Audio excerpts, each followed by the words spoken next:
pagar laut masih berdiri ini di mana Pak Khalid?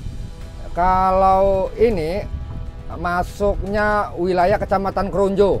Kronjo ya? Desanya Desa Muncung. Muncung, oke. Itu lurahnya itu Lurah Agus. Oke, Lurah Agus ya. Nah, ini saya saat ini hari Kamis, tanggal 10 April 2025. Oke. Biar jangan dianggap ini video lama atau rekayasa atau apa. Panjang bibir pantai Tangerang ini sekitar 52 km. Oke. Yang 30 km lebih yang dipagarin ini sampai titik nih. Kita berdiri sekarang nih. Dari mulai desa Kohod sana. Oke. Iya kan? Sisanya itu buat PEK 2 yang sudah berdiri itu. Oke. Nah, artinya kedaulatan negara sebenarnya udah diserobot di wilayah PEK 2 yang sudah berdiri di sana di Kampung Muara sana. Ya. Nah, artinya karakter orang Banten itu ya, kalau terus-menerus begini boleh kita kalah di waktu siang. Oke. Tapi ingat, orang Banten punya waktu malam hari. Benar. Ini yang kita akan gunakan untuk melawan. Betul. Boleh ditundukkan siang hari, tapi malam hari. Ingat itu. Pesan moral aja ini mah. Iya. Pesan karakter. Jangan macam-macam dengan orang Banten. Assalamualaikum warahmatullahi wabarakatuh, teman-teman. Kita ada di lokasi yang lain bersama Pak Khalid, masih dalam kegiatan yang sama, yaitu sidak pagar laut. Nah, ini lebih panjang daripada video yang tadi. Pak Khalid, ini kita sedang berada di mana sekarang ini, dan kita lihat ini pagar laut masih berdiri ini di mana Pak Khalid? Kalau ini masuknya wilayah Kecamatan Kronjo. Kronjo ya? Desanya Desa Muncung. Muncung, oke. Itu lurahnya itu Lurah Agus. Oke, Lurah Agus ya. Nah, ini saya saat ini hari Kamis, tanggal 10 April 2025. Oke. Biar jangan dianggap ini video lama atau rekayasa atau apa. Betul. Gitu. Betul. Kalau yang tadi kita itu kan di Kecamatan Kemeri, Desa Lontar itu kan. Oke. Nah, ini masuknya ke Kecamatan Kerunju, ya kan? Desanya Desa Muncung. Kalau lurahnya Lurah Agus. Oke. Ini Nah, kita ngelihat langsung pagar lautnya. oke. Ini kan masih panjang banget ya Pak Khalid ya? Ya. Katanya mau dicabut oleh pemerintah. Nah, ini gimana tanggapannya Pak Khalid? Ya itu lagi-lagi saya bilang berarti kan ini kelakuan alat negara ini kan setengah hati, gitu. Ya kalau ini perintah presiden maksudnya kan harusnya cermat dong, tegas gitu kan. Oke. Takut sama siapa gitu kan? Wong ini perintah presiden kok takut-takut. Nah, artinya ketika kita melihat di lapangan ternyata masih ada yang belum selesai pencabutannya, ya harusnya kan ayo dilakukan kembali, dicabut gitu. Masa sih harus masyarakat yang nyabutin? Kan udah ngurusin hidup aja sehari-hari udah susah, masa suruh nyabutin? Kalau di Bekasi kan itu kan perusahaannya yang ngebongkar sendiri tuh. Ya masa di daerah Banten ini nggak bisa seperti itu? Oke. Nah, Pak Khalid, kita tahu tadi Pak Lurahnya namanya siapa Pak Khalid? Pak Agus. Pak Agus. Nah, Pak Agus sendiri gimana sih sebenarnya tanggapannya terhadap pagar laut yang seperti ini? Ini kan mengganggu nelayan sebenarnya. Lah kan saya bilang, kalau misalnya kita harus ngomong ke pihak aparatur desa gitu kan, ya karena memang kalau aparatur desa kan ada keuntungan di persoalan ini. Oke. Jadi kita jangan ngomong bagaimana Pak Lurah tanggapannya ini merugikan atau tidak. Lah pasti menguntungkan jawabannya. Menguntungkan ya Pak Khalid ya? Iya. Jangan tanya ke aparatur desa. Oke. Jadi kalau wilayah konflik proyek PEK 2 ini jangan pernah menanyakan atau meminta argumen gitu atau minta pendapat kepada orang-orang yang ada keuntungan di dalamnya gitu. Sama aja bohong gitu. Pasti dia akan menceritakan sesuatu yang nggak benar, nggak sesuai dengan kenyataan. Gitu.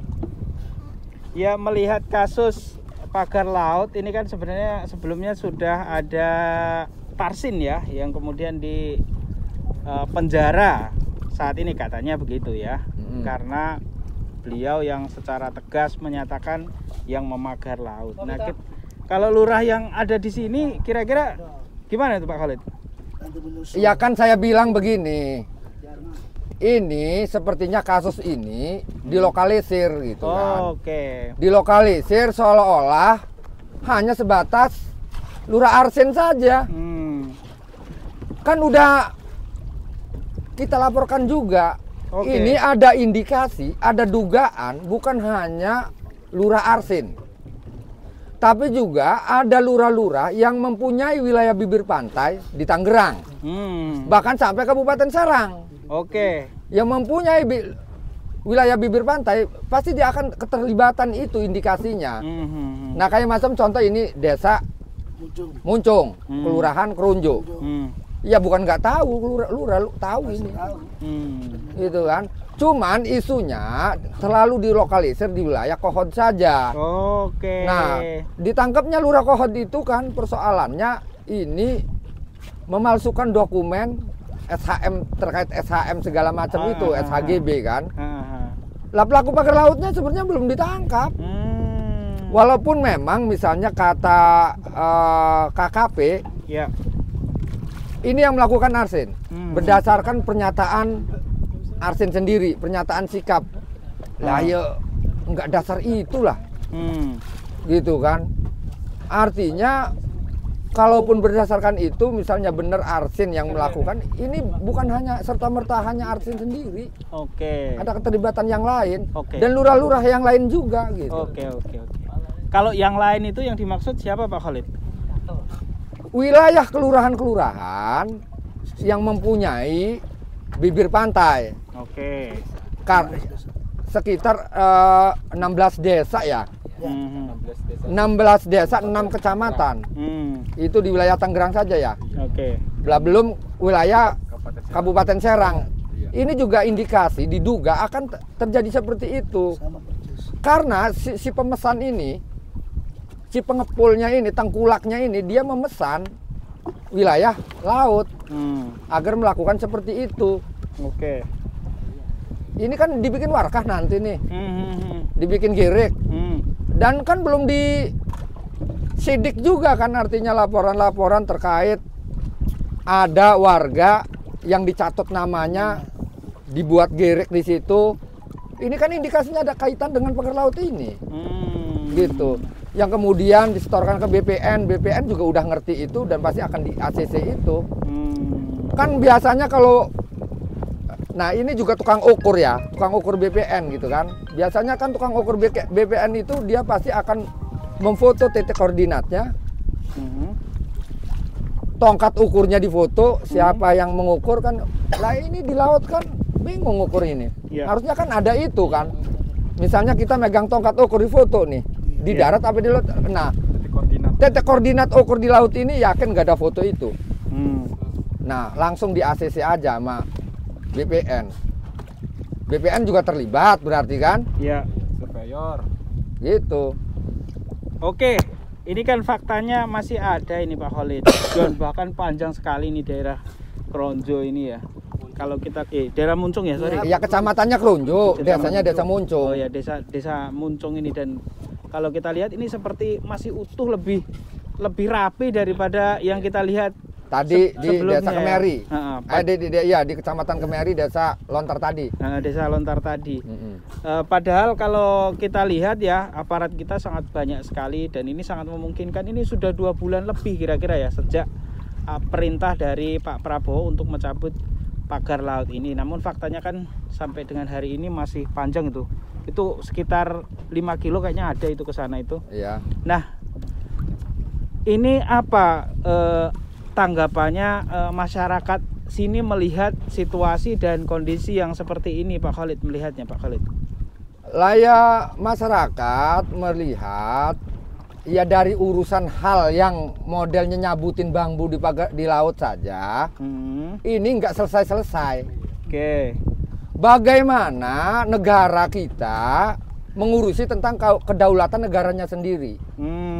Belum lagi perang kayak Palestina, perang kayak Rusia, bom kemana-mana, rudal kemana-mana, ngurusin bambu saja. Enggak beres-beres. Ini negara raksasa, negara besar gitu kan. Artinya tindakan pemerintah ini sebagai pengelola negara ini, bangsa Indonesia ini kan nggak serius sepertinya. Justru mereka ini lebih cenderung getol gitu dan semangat ketika mereka ada peluang nyolong. Nyolong duit rakyat baru getol tuh, pinter dia itu. Ya masyarakat ngebaca itu. Giliran yang mengganggu masyarakat mah, yang mengganggu ekonomi masyarakat, sepertinya ngulet dulu, gitu kan. Oh, ngopi dulu, ngerokok dulu, baca koran dulu, terlalu bertele-tele. Nah, artinya kalau kejadiannya seperti itu, rakyat kan melihat, waduh, jangan-jangan ini penjahatnya juga negara juga gitu. Maksudnya dalam artian negara ini, orang-orang yang masuk ke wilayah tataran aparat negara, menteri atau jenderal atau dinas-dinas terkait, dewan segala, ini mereka ini bukan mau ngurus negara, cuman mau nyolongin duit negara doang, kongkong lingkong dengan korporasi hitam. Ngoplos ini ngoplos itu, mau bual-bualan doang dengan rakyat gitu kan. Apa perlu rakyat marah? Kayak ular makan daun, kan bahaya gitu. Nah, yang teman-teman lihat ini kan, ini batasan desa Muncung ya. Jadi kesananya ini perbatasan Kabupaten Serang, desa Pedaleman. Desa Pedaleman juga kemarin itu kan ada. Bahkan sampai desa Kemayungan. Itu ada itu. Nah, cuman karena ribut dulu mereka mencabuti sendiri itu. Dan saya tahu pelaku-pelakunya di Kabupaten Serang juga. Siapa itu, Pak? Ya salah satunya anak buahnya Nur Mutakin itu. Dia juga pengepul tanah. Yang sekarang lagi mencoba untuk bagaimana merubah tata ruang Kabupaten Serang agar supaya menjadi wilayah industri dan kemudian investor juga bisa membeli lahan, belanja lahan di wilayah Kabupaten Serang. Gitu. Lah itu makan udah di studio kan udah pernah ketemu itu Nur Mutakin itu. Nur Mutakin ya. Sempat ngobrol di catatan demokrasi di ILC itu kan, dia sebagai pembicara tentang tata ruang. Gitu. Oke, terakhir Pak Khalid, sebagaimana yang kita tahu ini sudah kabar umum ya bahwa pemagaran ini nantinya dugaannya akan menjadi proyek PIK 2. Dan kalau kita lihat hari ini proyek itu masih berjalan Pak Khalid ya, di daerah-daerah yang lain masih tetap berjalan. Kalau ini masih terus dibiarkan pagar ini kan bukan hanya merugikan. Kalau ini jadi pulau baru, ini kan berbahaya sebenarnya untuk negara kita Pak Khalid. Nah, apa yang akan dilakukan oleh masyarakat khususnya Pak Khalid sendiri jika ini dibiarkan? Nah, sebenarnya kalau negara mau tegas gitu kan, panjang bibir pantai Tangerang ini sekitar 52 km. Yang 30 km lebih yang dipagarin ini sampai titik nih. Kita berdiri sekarang nih. Dari mulai desa Kohod sana. Iya kan? Sisanya itu buat PIK 2 yang sudah berdiri itu. Nah, artinya kedaulatan negara sebenarnya udah diserobot di wilayah PIK 2 yang sudah berdiri di sana di Kampung Muara sana. Nah, artinya karakter orang Banten itu ya, kalau terus-menerus begini, boleh kita kalah di waktu siang. Tapi ingat, orang Banten punya waktu malam hari. Ini yang kita akan gunakan untuk melawan. Boleh ditundukkan siang hari, tapi malam hari. Ingat itu. Pesan moral aja ini mah. Pesan karakter. Jangan macam-macam dengan orang Banten. Boleh ditundukkan oleh Belanda siang hari, tapi malamnya kita bergerilya. Awas itu. Tidak ada saya maupun ada saya, itu nggak penting. Orang Banten punya karakter, tidak mau tunduk ditindas. Lebih baik bangkit melawan. Dan semua bisa memimpin sendiri-sendiri. Beraninya nggak diantar orang Banten mah. Nggak gerombol-gerombolan. Berani sendiri, samperin sendiri. Dan semua punya karakter itu. Banten itu. Berani itu nggak diantar. Itu yang perlu diketahui. Takbir. Allahu Akbar. Dan perlu diingat, mati itu adalah hari pestanya. Itu orang Banten itu. Jadi ketika mati, ruh keluar dari jasad, itulah hari pestanya. Disitulah kita menetasnya. Itu. Oke. Baik, terima kasih Pak Khalid. Ini langsung dari bibir pantai di daerah Kronjo, Kecamatan Kronjo, Desa Muncung. Desa Muncung yang masih pagar lautnya masih berkilo-kilo di sini ya, belum dicabut oleh pemerintah. Terima kasih, mudah-mudahan bermanfaat teman-teman. Dan ini sekaligus catatan hitam terhadap pemerintahan Pak Prabowo Subianto jika ini tidak segera diselesaikan. Wassalamualaikum warahmatullahi wabarakatuh. Waalaikumsalam warahmatullahi wabarakatuh.